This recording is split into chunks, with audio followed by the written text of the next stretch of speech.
Hello and welcome to another episode of Golden Moment. My name's Mijo Biscan. I'll be your host for today.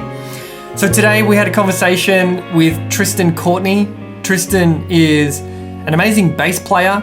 He was the bass player who played on my latest album, Golden Moment, but turns out he's so much more. It was really great to find out a lot more about Tristan's journey through music. So he's a bass player. He plays guitar. He is a music producer, and the music production side of what he does has been a really huge part of his journey of late. He's just finished a master's of music, and we talk about electronic music, automating music, how you can make an electronic instrument have a personality, which I found really eye-opening, actually. We talked about Tristan's journey with his band Blackchords, and through playing at South by Southwest in Austin, Texas, getting a publishing deal, having his music spread all around the world through TV and all of that kind of stuff.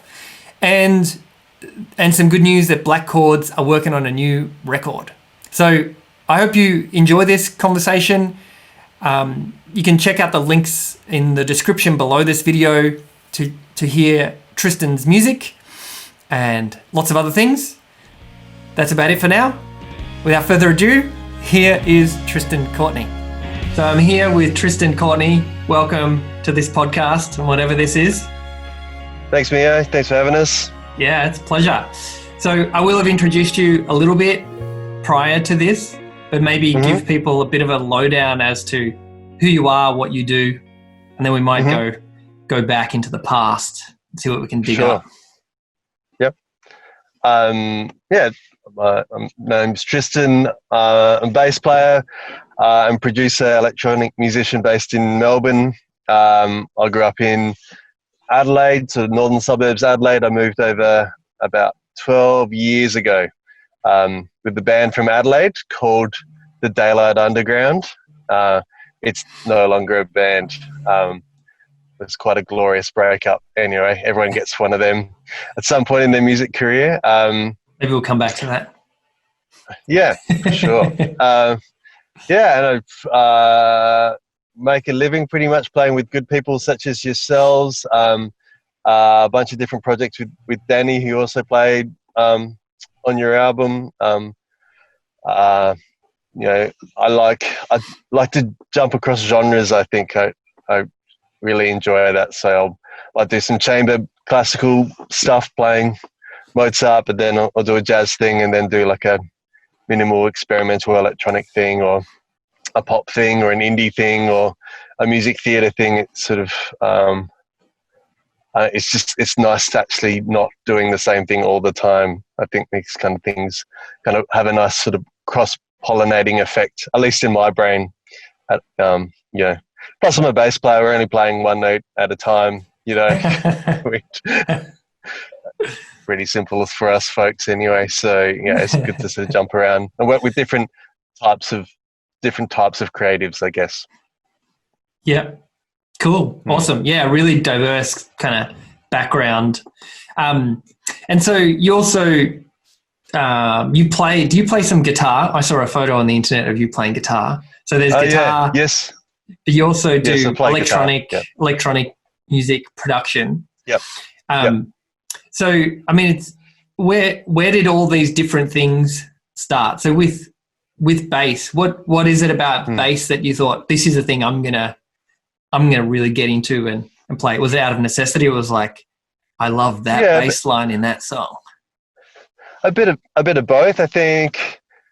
My mum was a professional classical musician for a while, and she had us kids, and that's made life hard, particularly as a woman, I think, in the 80s.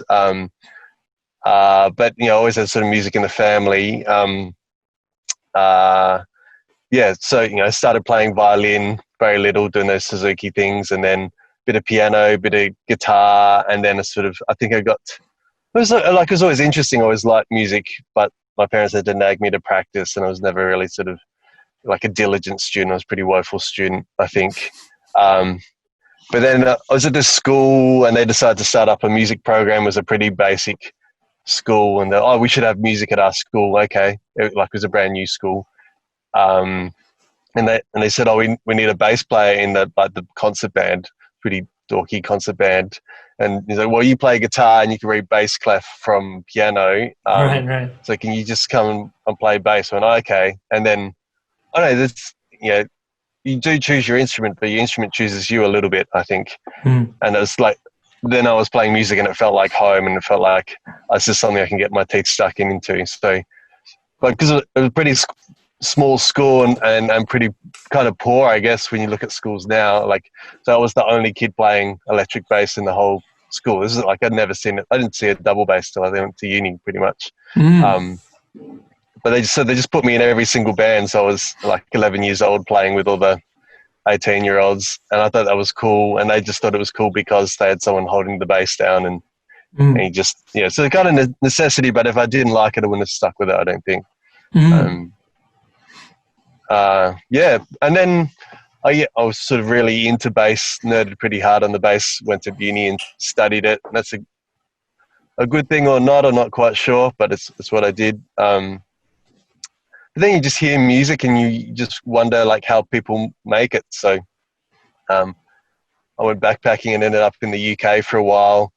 And particularly in there, like, so the 2000s, the electronica thing has just always been much bigger in the UK, probably from that rave explosion from the late 80s, early 90s.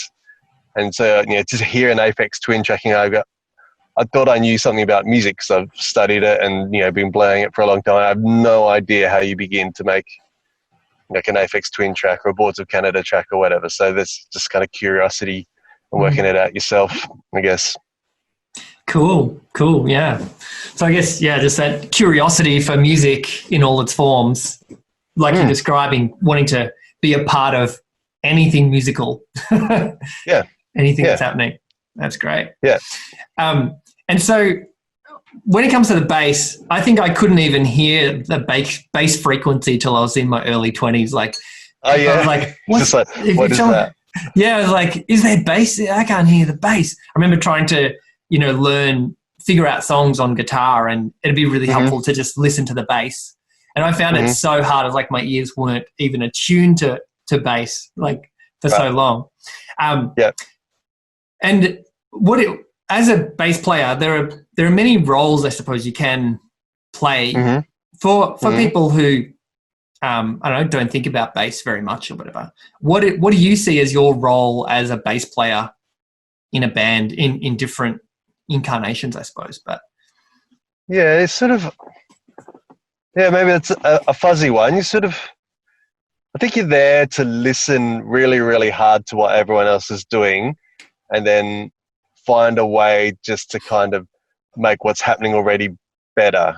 Like, you're not, and this probably gets easier as you get older and you become, I like to think, slowly less egotistical. I'm still working on it, but you got to be comfortable about it not being, what's the main event here? What's the first thing that people are probably listening to? And that's usually the voice, and maybe secondly the drums, or maybe the rhythm or the groove of the thing, the thing that makes people move or bob their heads or wiggle their hips. Okay, well, how do I take what's there, what I'm hearing, and how do I make that better? And I think that's what bass does. It sort of ices a cake, or people talk about as a foundation, but I don't really hear it as foundation is kind of the first thing to go down when you make a building or something. I don't necessarily hear bass as that, doing that.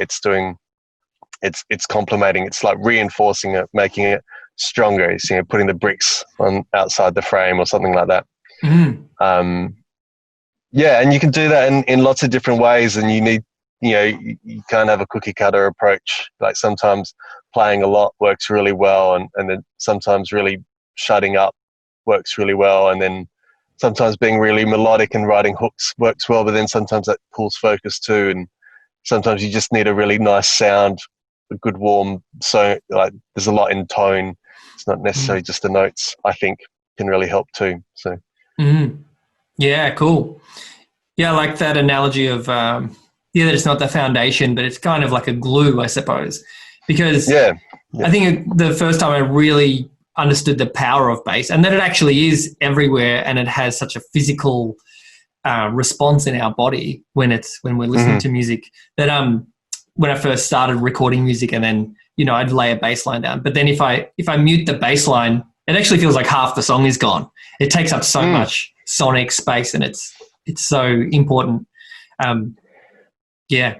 So one of the other things you've been involved with is Blackchords, which is a Melbourne band. And actually, when we started working together, we realised we had a mutual friend in Nick Millwright, who's the singer and primary songwriter of that band, I think. I'm not sure. And there's maybe some talk of a new record, or you're working on a new record? We are working on a new record. It's very exciting.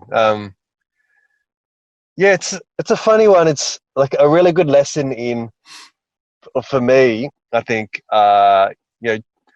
just be like really creative and put your best work out, and then at some point you've just got to let it be out there, and it will do what it will do, and you don't get control over that, and what's going to happen is going to happen. You just get on with your life. But so we put out a record, I think 2013 or something like that. It was a little while ago. Put it with ABC, but I'm very proud of it.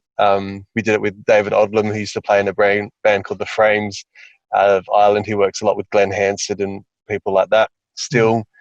He came over and recorded it with us. We had no money, so gave us super cheap mates rates. He had a friend out here, Mark Stanley, he was catching up with. So put the record out, but there's not much fanfare. Triple J was maybe going to do something with it, and a few singles certainly got played, but never really caught fire. We went, that's that. We went off to South by Southwest in the US to showcase. And it was, one of those gigs you're playing like at 9:30 in the morning, you haven't had enough sleep, and you come all this way. We did a lot of shows over in the States, but this show, I think there's maybe 3 or 4 people in the room. Like, just what are we doing here? Trying to find some energy. But there was a person there from a big publishing company who we sort of started conversation with in Australia, but they had affiliate offices all around the world. And I don't know, I think he just heard a song and really liked it, and went, I know exactly what to do with this. And then he ended up, and that song's been in Orange is the New Black and Suits and Teen Wolf and a host of other shows. And it's sort of got some nice legs around the world just from that sort of exposure, like a crappy gig at South by Southwest that no one wanted to come to, let alone us, But the song got synced up again. I think they remade Magnum PI or something last year, so it got used again on that. And so our publishers were like, this song's called Into the Unknown, by the way, so you can look it up if you want. But I'll link to it. It's got you just seem to be a good fit, so here's some money, go write another album. We're like, well, that's awesome. That's kind of like, that's a good position to be in. So we're working on it. We sort of had some rehearsals, sort of been in lockdown mode lately, I guess, just sharing demos on Logic and going back and forth and all that sort of stuff.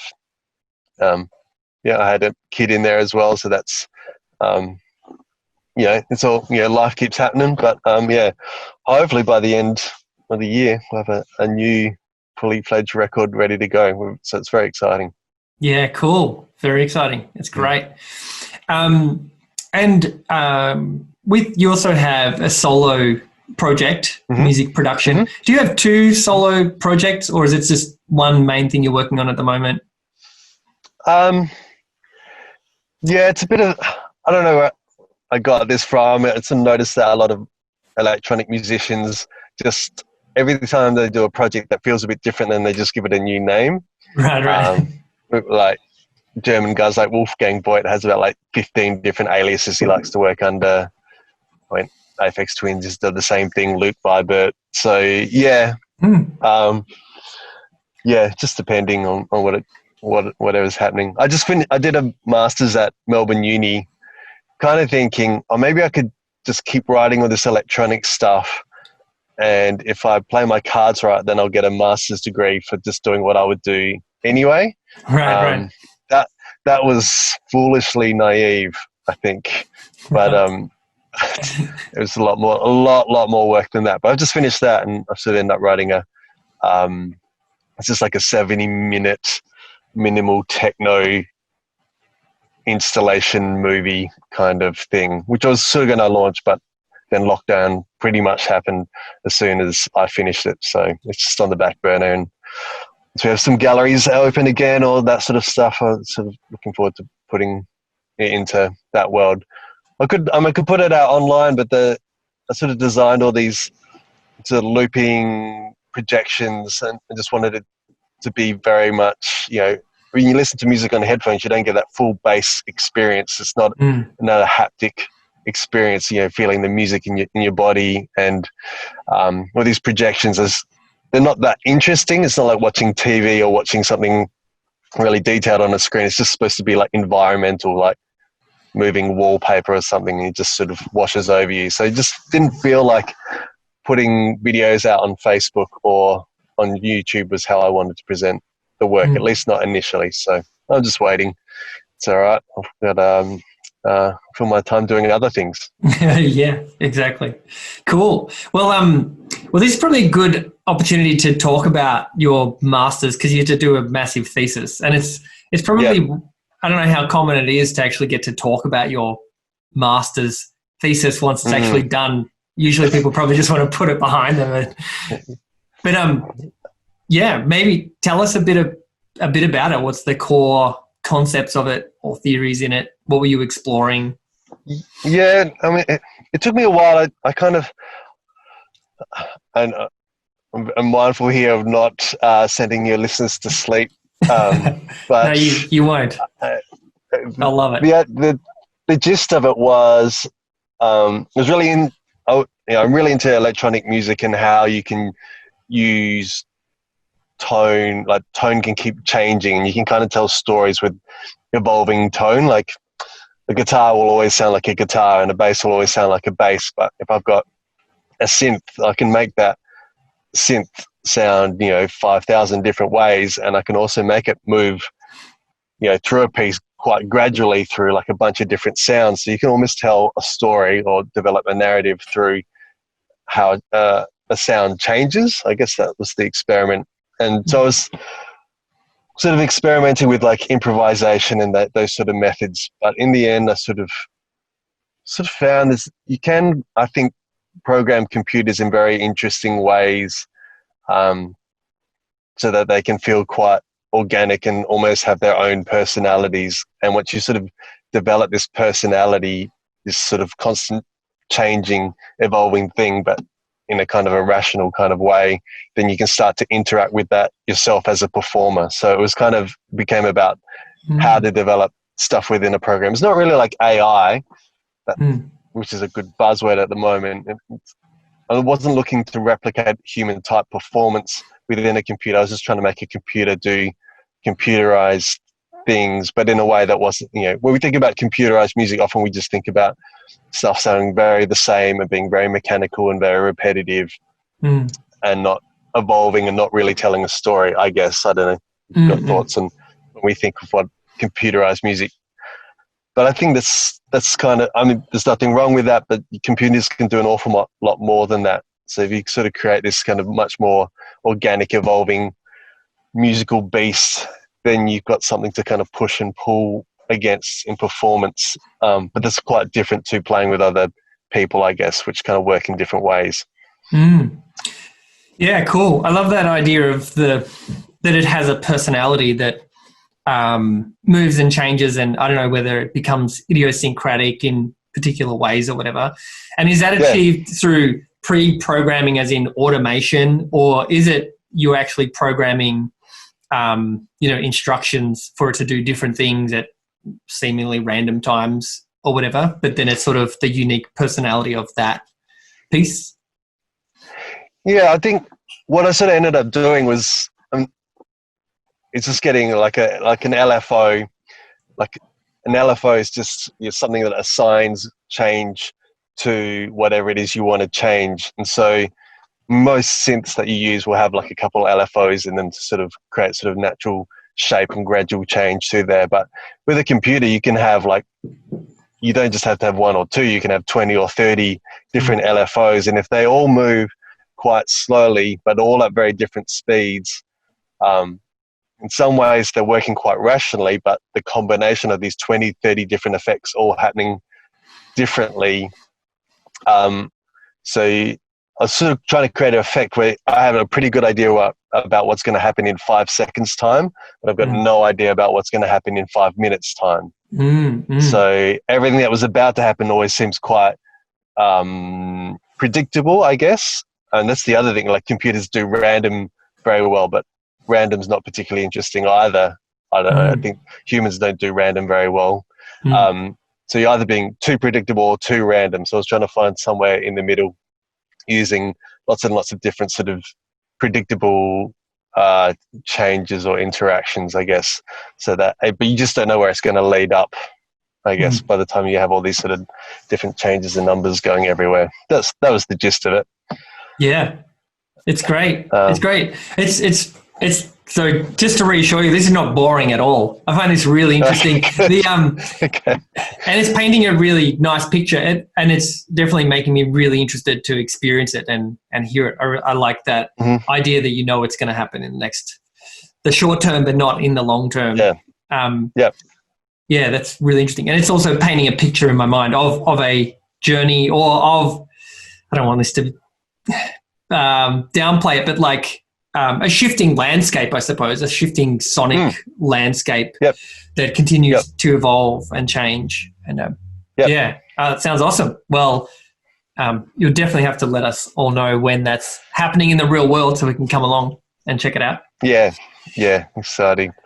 Yeah. And so what's capturing your attention at the moment, music-wise? So whether it's what's happening in the world with COVID and music, or just things that you're focusing on, that you're working on?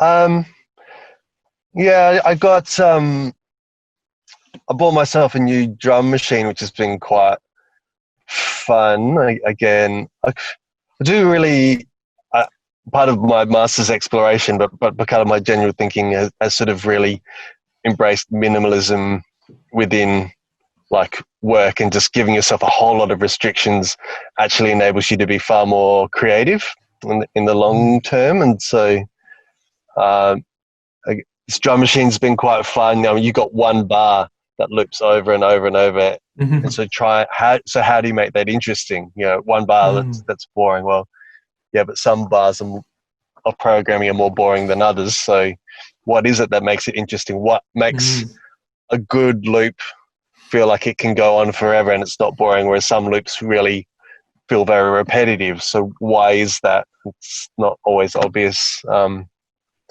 I've been messing around with that a little bit. But it's sort of funny. I would think I would sort of been listening to lots of music. I heard that like Spotify use has actually gone down since all of this, the COVID stuff, lockdown stuff started. You would think the opposite. But I don't know if you know that Rick Rubin podcast, the Broken Record podcast, where he does quite long interviews with other musicians about kind of landmark records and stuff like that. It's really interesting to hear what other people are thinking about when they've been making their records, I guess. It's been a pretty busy time, I feel like, doing your record and a few other things, finishing this master's project, and this kind of I guess both lockdown and having a kid has sort of been a nice sort of full stop, I guess, in the last few years. So it's sort of nice to stop and think about what the next few years might look like. I guess we've been thinking about that generally, like once this all starts up again, what do we actually want never to start up again, and what do we want to start do we want to start up again a whole lot more? It's just this pause has been put onto us, I guess.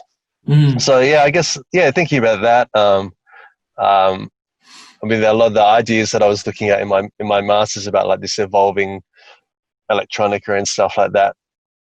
Yeah, it's the what I came up with with was quite sort of techno based and quite minimal based, but how could I then apply those ideas within like a more like a indie framework or a pop framework or things like that, where it's 3-minute songs instead of 10-minute songs and things like that. If you think a good idea is adaptable to any situation, so this is a good way to test these ideas out, I think. Yeah. I don't know. What have you been listening to? The landscape's so different, isn't it? So it just changes everything. I don't know. Yeah. I haven't been listening to much different stuff. Really, I'm practicing more. Yeah. Right. So I'm listening to myself more. I'm listening to like covers. I've been learning covers. I've been doing Facebook Live concerts, and people are just throwing random stuff at me. So this week I've been learning "You're the Voice" by John Farnham. Oh yeah, in the original key, you had the voice for that. There's not very many people who would have the voice for that. Yeah. I have been doing it in the original key, and it's high. Impressive. It's really high. Yeah, but I have dropped it a couple of semitones in the last couple of practice sessions. But yes, I've been doing that. But it's interesting with the Spotify listens going down. I guess people are spending less time in incidental listening, like just traveling to work or whatever, where they might be listening to that stuff, and maybe it's becoming more of a conscious choice to either listen to music or watch a Facebook Live kind of thing or something like that.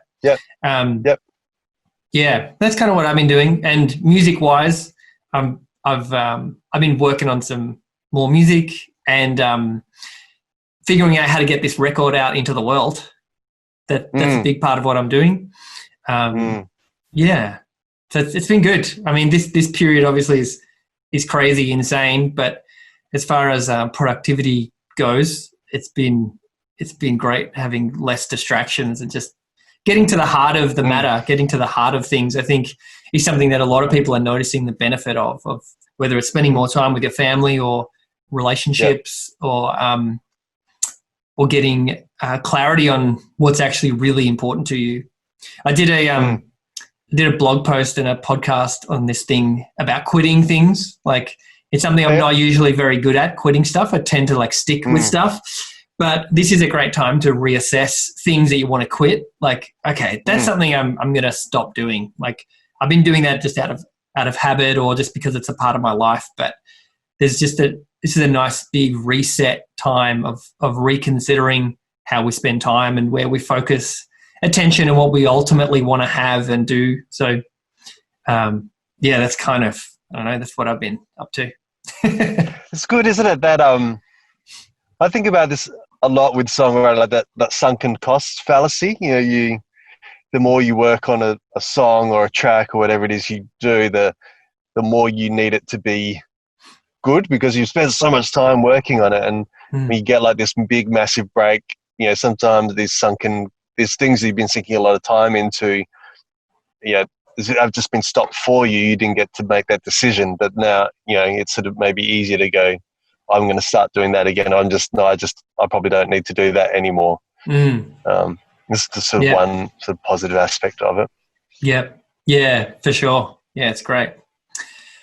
Well, cool, man. Thanks for the conversation. It's really great to hear worries, man. all the different facets of what you do. I'll definitely link to all the different things that you do as part of this podcast so people can go check it out. Is there anywhere in particular you want to direct people? Yeah, Blackchords is just Blackchords, all one word. It's worth checking out. I used to play in a band called The Tiger and Me for a long time, another Melbourne band, a bit more folk stuff. I really love that stuff. I play a lot with an Irish singer called Gally, just playing double bass, and he plays folk guitar. His stuff's very nice, great stuff to take long walks to on an autumn morning if there's half a ray of sunshine. That's just Gallie. And then I do have a bit of stuff on SoundCloud under Tristan James. James is my middle name. Okay. Cool. So you can find me there. Yeah, and also Broads. I'll link to some Broads stuff. Man. There's lots of Broad stuff. You've done a lot of stuff. So, I'll link to all of that so people can get a piece of the action. So, thanks again for your time. Thanks for the chat. And thanks for the time. Thanks for inviting us on here. Yeah, cool. Talk soon. Awesome, man. Cheers, man. So thanks again to Tristan for that conversation. Some really great insights in there about the power of music by making your best work and just getting it out into the world, and it kind of becoming out of your control and just letting it do its thing. So thanks again for Tristan. You can check all of Tristan's stuff out in the links below this video or wherever you're listening to this podcast. If you enjoyed this conversation, please subscribe to the podcast so that you get notified of future episodes. Give it a thumbs up, a like, share it. If it's possible, below this video, please leave us a comment of your favorite part of this or something you got out of it, and continue that conversation. In the description below, you can also get a free download of a few of my tracks by going to mijobiscan.com/free music. You can also pick up a limited edition signed CD of my latest album, Golden Moment, by going to mijobiscan.com/GMCD, standing for Golden Moment CD. So I hope you'll check that out. Thanks again for listening. Share this with some friends. Be in touch. And I hope you have an awesome day. Until the next episode, stay golden. Bye for now.